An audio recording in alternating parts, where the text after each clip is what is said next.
दूर बादलों से भी ऊपर, जहाँ इंद्रधनुष झरने बहते हैं और तारे हीरे की तरह चमकते हैं, वहाँ परियों का देश था परिलोक। परिलोक की महारानी चंद्रिका अपनी प्रजा के साथ शांति और सद्भाव से रहती थी।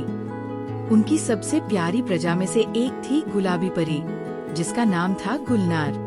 गुलनार एक चंचल और जिज्ञासु परी थी, जिसके पंख गुलाबी गुलाब की पंखुड़ियों की तरह नाजुक थे। उसकी आँखें दो गहरे समुद्र की तरह नीली थी, जिनमें हमेशा एक चमकती हुई शरारत छिपी रहती थी। गुलनार को परिलोक के इतिहास और रहस्यों में बहुत दिलचस्पी थी। उसने पुरानी पुस्तकों और प्राचीन स्क्रॉल्स को पढ़ने में घंटों बिताए। परिलोक के गुम हुए नायकों और भूले हुए खजानों की कहानियों में खोई रहती थी।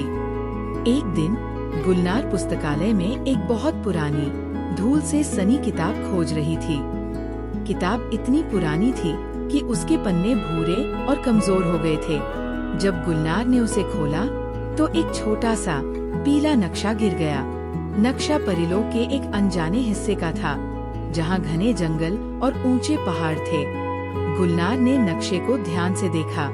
उस पर कुछ अजीब निशान और प्रतीक बने हुए थे, जो उसे समझ में नहीं आ रहे थे। उसने किताब खोली और नक्शे से मेल खाते हुए कुछ विवरण ढूंढने की कोशिश की।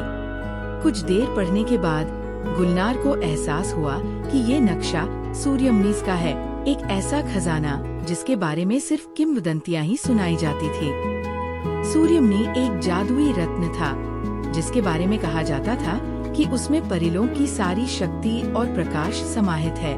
किंवदंती के अनुसार सूर्यमनी को एक दुष्ट जादूगर ने चुरा लिया था और परिलोक से दूर एक गुप्त स्थान पर छुपा दिया था।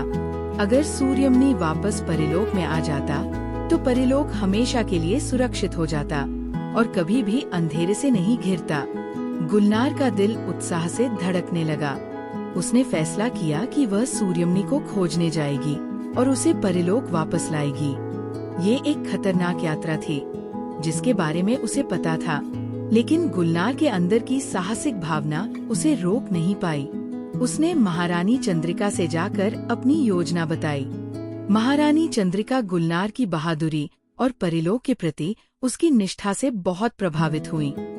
उन्होंने गुलनार को आशीर्वाद दिया और उसे एक छोटा सा जादुई हार दिया, जो उसे खतरों से बचाने में मदद करता। गुलनार ने अपने सबसे अच्छे दोस्त नीलम नाम की एक नीली परी को भी अपनी यात्रा के बारे में बताया। नीलम एक बहुत ही बुद्धिमान और समझदार परी थी, जो जड़ी बूटियों और दवाओं के बारे में सब कुछ जानती थी। नीलम को गुलनार की चिंता हुई, लेकिन वह उसे अकेले नहीं जाने दे सकती थी। उसने गुलनार के साथ जाने का फैसला किया और अपनी ज्ञान और कुशलता से उसकी मदद करने का वादा किया।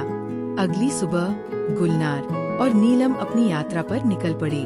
उन्होंने परिलोक की सीमा को पार किया और नक्शे के अनुसार घने जंगल की ओर उड़ने लगी। जंगल बहुत घना और डरावना था। पेड़ इतने ऊंचे थे कि सूरज की रोशनी भी जमीन तक नहीं पहुंच पा रही थी। चारों तरफ अजीब आवाजें आ रही थी, जो गुलनार और नीलम को डरा रही थी। जंगल में उन्हें कई मुश्किलों का सामना करना पड़ा। उन्होंने जहरीले पौधों और खतरनाक जानवरों से खुद को बचाया। एक बार वे एक विशाल मकड़ी के जाल में फंस गई, लेकिन नीलम ने अपनी जड़ी बूटियों के ज्ञान का इस्तेमाल करके जाल को काट दिया और वे भागने में सफल रही। कई दिनों तक चलने के बाद वे एक ऊंचे पहाड़ की तलहटी पर पहुंची। नक्शे के अनुसार सूर्यमनी पहाड़ की चोटी पर छुपा हुआ था।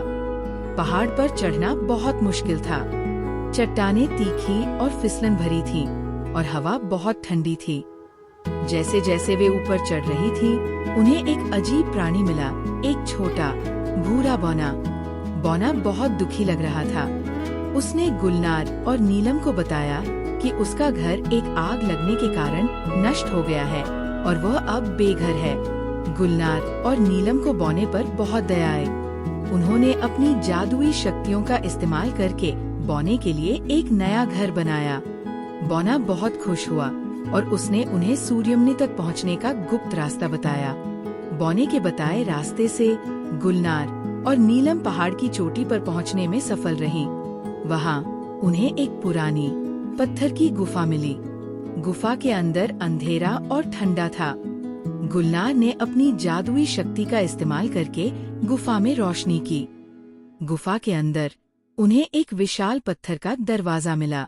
दरवाजे पर कुछ अजीब प्रतीक बने हुए थे, जो नक्शे पर बने प्रतीकों से मिलते थे। गुलनार ने नक्शे को ध्यान से देखा और प्रतीकों को समझने की कोशिश की। कुछ देर बाद उसे एहसास हुआ कि ये प्रतीक एक पहेली है। उसने नीलम को पहेली के बारे में बताया और दोनों ने मिलकर उसे सुलझाने की कोशिश की। घंटों की मेहनत के बाद वे पहेली को सुलझाने में सफल रहीं। जैसे ही उन्होंने पहेली को सुलझाया, पत्थर का दरवाजा अपने आप खुल गया। दरवाजे के पीछे उन्हें एक बड़ा कमरा मिला। कमरे के बीच में एक पत्थर के सिंहासन पर सूर्यमुनि चमक रहा था। सूर्यमुनि इतना चमकीला था कि कमरा पूरी तरह से रोशन हो गया। गुलनार और नीलम सूर्यमुनि को देखकर हैरान रह गईं। उन्होंने कभी भी इतना सुंदर और शक्तिशाली रत्न नहीं देखा था। गुलनार ने सूर्यमुनि को उठाने के लिए हाथ बढ़ाया, लेकिन तभी एक तेज आवाज आई, तुम कभी भी सूर्यमुनि को नहीं ले जा सकती। एक दुष्ट जादूगर, जिसे सूर्यमुनि को चुराने के लिए जाना जाता था, कमरे में प्रवेश किया। वो बहुत बूढ़ा और कमजोर लग रहा था, लेकिन उसकी आंखों में अभी भी बहुत गुस्सा और लालच था। जादूगर ने गुलनार और नीलम पर जादुई हमला किया। गुलनार और नीलम ने अपनी जादुई शक्तियों का इस्तेमाल करके जादूगर का मुकाबला किया। एक भयंकर लड़ाई शुरू हो गई। गुलनार ने अपनी जादुई गुलाबी पंखुड़ियों से जादूगर पर हमला किया, जबकि नीलम ने अपनी जड़ी बूटियों से जादूगर को कमजोर करने की कोशिश की। जादूगर बहुत शक्तिशाली था और उसने गुलनार और नीलम को बुरी तरह से घायल कर दिया। गुलनार को एहसास हुआ कि वे जादूगर को अकेले नहीं हरा सकती।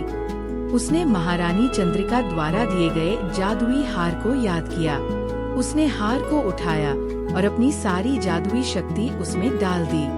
हार में से एक तेज रोशनी निकली और उसने जादूगर को पूरी तरह से ढक लिया। जादूगर चीखा और धीरे धीरे राख में बदल गया। जादूगर के हारने के बाद गुलनार ने सूर्यमुनि को उठाया। जैसे ही उसने रत्न को छुआ, उसे परिलोक की सारी शक्ति और प्रकाश का अनुभव हुआ। उसे एहसास हुआ कि सूर्यमुनि को परिलोक वापस ले जाना उसकी जिम्मेदारी है। गुलनार और नीलम सूर्यमुनि को लेकर परिलोक वापस लौट आई। जब वे परिलोक में पहुंची, तो उनका भव्य स्वागत हुआ। महारानी चंद्रिका और सभी परियों ने उन्हें बधाई दी। गुलनार ने महारानी चंद्रिका को सूर्यमुनि सौंप दिया। जैसे ही महारानी ने रत्न को छुआ, परिलोक में प्रकाश और ऊर्जा का एक नया प्रवाह हुआ। परिलोक फिर से पहले की तरह सुंदर और शक्तिशाली हो गया। गुलनार को उसकी बहादुरी और परिलोक के प्रति निष्ठा के लिए सम्मानित किया गया। उसे परिलोक की सबसे महान नायिकाओं में से एक माना जाने लगा और नीलम को उसकी बुद्धिमानी और ज्ञान के लिए सराहा गया। सूर्यमुनि को परिलोक के सबसे ऊंचे टॉवर में स्थापित किया गया, जहां से उसकी रोशनी पूरे परिलोक को रोशन करती थी। और गुलनार, गुलाबी परी, हमेशा याद रखी गई, क्योंकि उसने खोया हुआ खजाना खोजा था और परिलोक को अंधेरे से बचाया था। इस घटना के बाद गुलनार और नीलम ने मिलकर परिलोक के और भी रहस्यों को उजागर करने का फैसला किया। उन्होंने कई और रोमांचक यात्राएं की, जिसमें उन्होंने नई दोस्त बनाए और कई खतरों से गुजरी। लेकिन गुलनार हमेशा याद रखती थी कि असली खजाना शक्ति या धन में नहीं, बल्कि दोस्ती, साहस और अपने घर के प्रति प्रेम में निहित है। और इस तरह गुलाबी परी गुलनार और उसकी वफादार दोस्त नीलम की कहानी परिलोक में हमेशा के लिए अमर हो गई।